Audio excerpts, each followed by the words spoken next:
let's get right into the front pages for you this morning. And yes, the front pages may not reflect that breaking news from the NLC and the TUC in Abuja because it just broke at the moment. So we just give you that breaking news that based on the meeting with the FCT minister, the TUC and the NLC in the nation's capital have urged all their members working in the ministry of the FCT to resume work immediately. And by immediately, it appears that will mean today. That's a statement signed by Comrade General N.A. Toro, that's the Secretary General of the TUC, and Comrade Benson Upa, the Acting General Secretary of the NLC. They met with the FCT Minister midnight up until about almost 4 a.m., and that is the outcome of the meeting. Right. But we'll give you more details. Let's switch gears now and take a look at the front pages and see how they report other stories making the rounds. We'll start off with the Vanguard newspaper. Mr. Deni Fetayo joins us on the program. Mr. Fetayo, good morning. We had to deal decisively with some of these major issues before getting into the front pages, but thank you for staying with us. The Vanguard newspaper leads with electricity, and I hope that this is not some sort of collision course that we're heading for. You see, state governments now to share payment of electricity subsidy. That's from the federal government. We're reviewing situation. The NGF and SCRC, so the NGF, Nigeria Governors Forum, SCRC is the State Electricity Regulatory Commission. You see funding to come from PCAF, that's according to sources.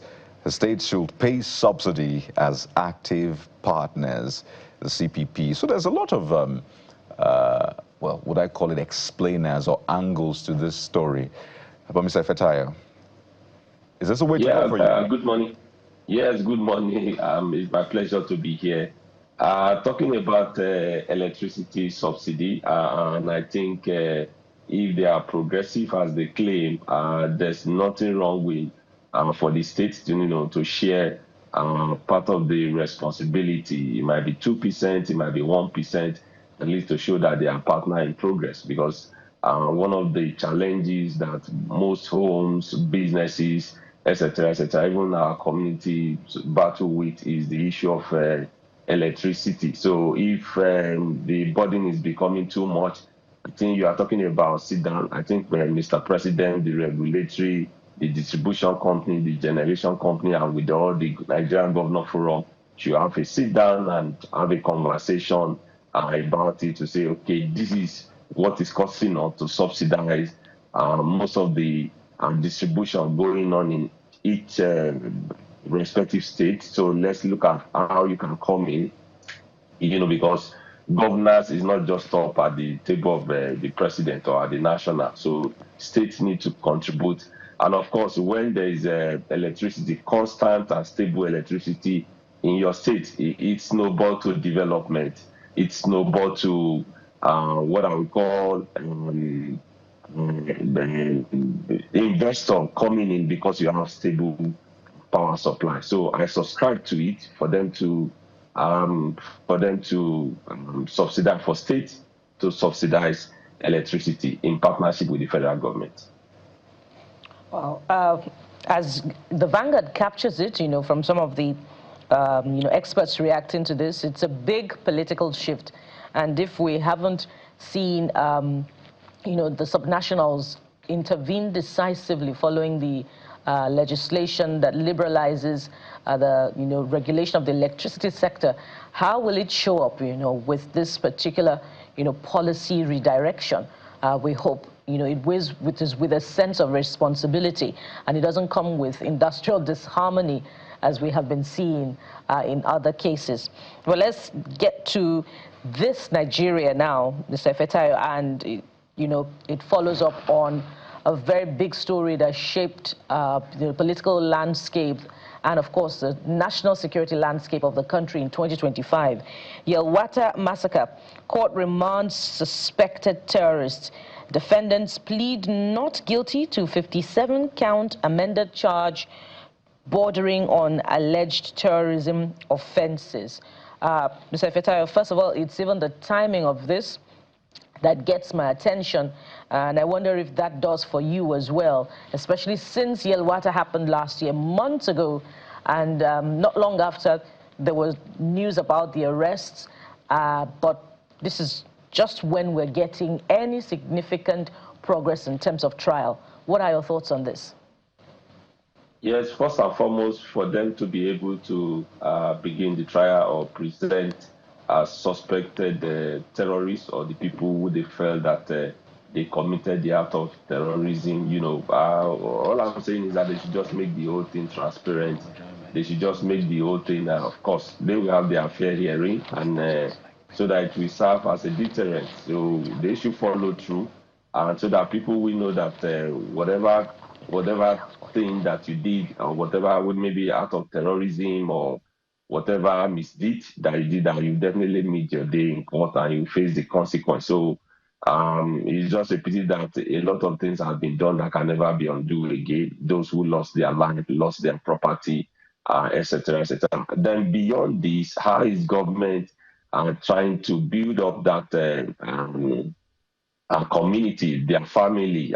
No amount of money can be paid for life lost, but there should be a form of succor that the government can say, "Oh, we sympathize with you." It's not just they visit that community just one day and that ends it and say, "Okay, we know some of these people they left some family behind. Oh, maybe we are going to take care of their education to a certain level, etc., etc." But this is a sharing news that for the first time I've been saying it in this forum.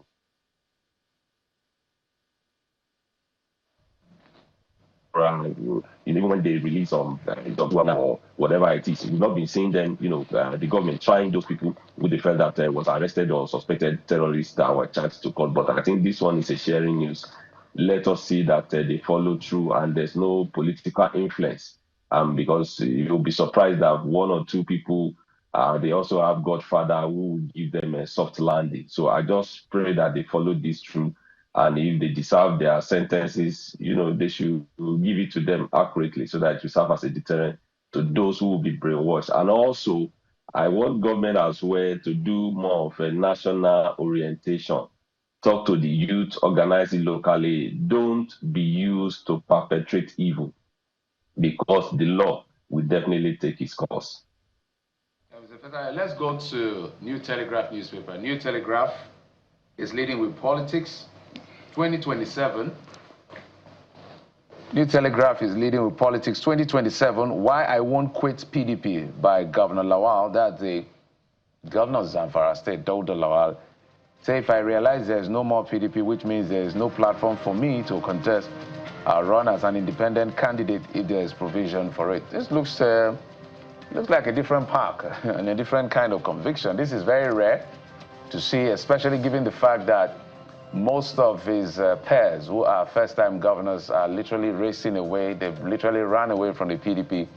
And I think it's just himself, the governor of Adamawa, the governor of Bauchi. I think those are the three governors left, to the best of my knowledge. So Adamawa and Bauchi, they are all second-term governors. He is the only one, I think, that is left who is a first-time governor. So he has demonstrated a bit of character and consistency. What do you make of it? Well, he's a good one, but never say never. That's what they said. Because some of these politicians, they will tell you one thing today, and tomorrow they will change the goalpost anyway. But it's a good character for coming from him, saying regardless of what is going, I won on the platform of this party, and I choose to remain. But if there's no any platform for me to run, if the law back the independent candidates, I'll definitely run for it. But don't forget that most of the governors, whether they are first time or second time, they have influence somehow where the vote can swing. Yes, once in a while we can have some form of surprises, but it's a good one coming from him that, well, I'm here to stay and I want to stay to the end.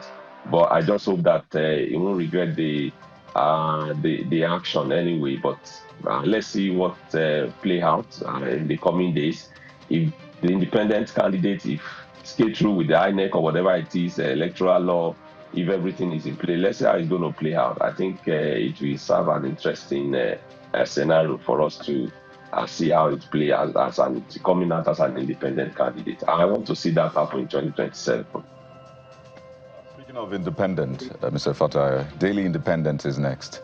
And it has this federal government's targeting gas-led economy, pushes strict local content goals. So different angles really to all of the big stories around the country. But I must mention the current case with the former Attorney General of the Federation, Abubakar Malami, urging court to reverse interim property forfeiture order. Some of the revelations from that case have been shocking. I mean, some of the property shocked quite a lot of people, and the earnings, again, some of them, some of the things said in court, again, are shocking. You know, that kind of money earned by public official, either in salaries or earnings from his, private enterprise. So when people say governance is lucrative, you begin to understand why. But page 7, how have you maybe rated the government's handling of this case so far? Let me first of all start from federal government target gas-led economy, pushes strict local content goals. I was at an event over the weekend, and one of the key sector in the player that for the first and indigenous floating liquefied natural gas to power home, to power businesses, that government actually is giving incentive to those that want to develop gas so that we can make use of it, instead of we take so much of it to other country, to refine for us. And coming to Malami, sometimes when you look at some of our politicians, look at some of the civil servants and some of these people placed in the position of authority, that sometimes you can't, when you want to juxtapose the kind of resources, the kind of wealth they display, the kind of thing they have accumulated. Let me borrow from what Jeff said the other time, that even some politicians, they are much more richer than their state. So you begin to question that how did he get all this form of wealth? But thank God he's also someone who is sound when it comes to law, and I just pray that the whole thing will be transparent and let the law take its root course. I'm not saying they should be jailing all the politicians, but we have found one thing: there's nothing like a godfather speaking on their behalf.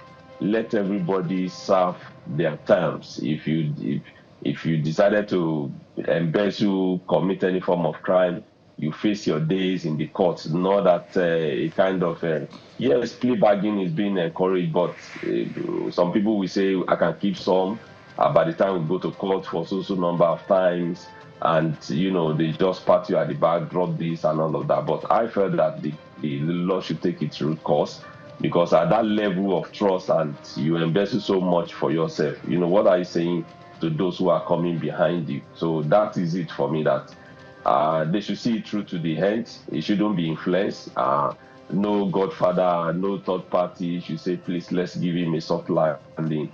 Because even just somebody stealing 5,000, you will see such person, in court and being sentenced to 25 years. And politicians will take so much billion. You'll be hearing 3 years, 4 years, etc., etc. But this should let the law take its root course in this case. Well, interesting days as far as all of this is concerned. Do we have more time? Okay, maybe not much. Mr. Adeni Fatah, thank you so much. We appreciate you for coming on the program, for your perspectives as well. Thank you. Thank you. Thank you. It's my pleasure to be here. So we'll take a break, and when we come back, was it yesterday we had a conversation around the sad incident that occurred in Abuja by a singer who was bitten by a snake, and the argument as to whether an anti-venom was administered. Well, the facility she finally was pronounced dead had come to state their position that there were maybe some complications, but she was administered anti-venom. But there's this argument as to whether indeed we have enough anti-venom in this country that has snakes around.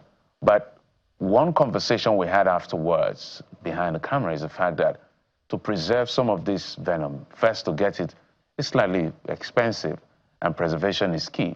So I want to go to a local government in Rivers State and have a conversation with the local government that has, we'll tell you what the name of that particular facility is, where they preserve these things, but more importantly, to speak with the experts as to how primary health care centers can be repositioned such that every primary healthcare center can have the capacity to have what it takes to preserve vaccines and the rest of them, because they are the closest to the people.